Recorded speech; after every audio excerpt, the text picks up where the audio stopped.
To change your Shopify font, start by accessing your theme's customization panel.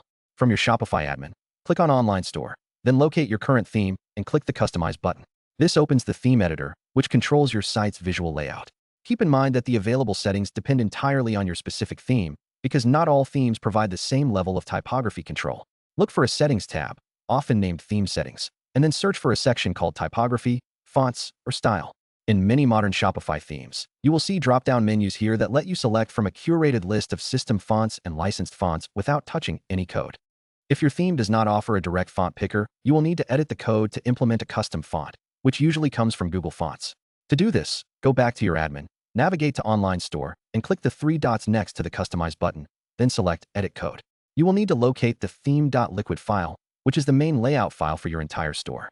In this file, you must add a link tag for the font you selected from the Google Fonts library just above the closing head tag. Once the font is loaded, you will then need to open the theme's base style sheet, usually called base.css or theme.css, and write a CSS rule that applies the new font family to your desired headings or body text. A word of caution before you proceed. Changing core theme files directly can be risky because a typo can break your site's styling. Never dive into the code editor without first creating a backup of your theme. You can do this by clicking the Actions drop-down in the Code Editor menu and selecting Duplicate, which saves a safety copy you can publish instantly if something goes wrong.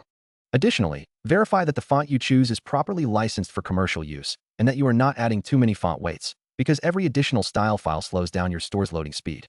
After you have applied the font, either through the visual editor or by pasting code, always test the result across multiple devices. Open your store in an incognito browser window and check how the text looks on a mobile phone, a tablet, and a desktop monitor. Pay close attention to the readability of paragraphs, the spacing of menus, and the weight of the headings, ensuring the new font matches your brand's personality while remaining easy to read. If you find the text hard to read or the layout looks broken, you can either adjust the CSS values you added or simply revert your changes by publishing the duplicate backup you created earlier.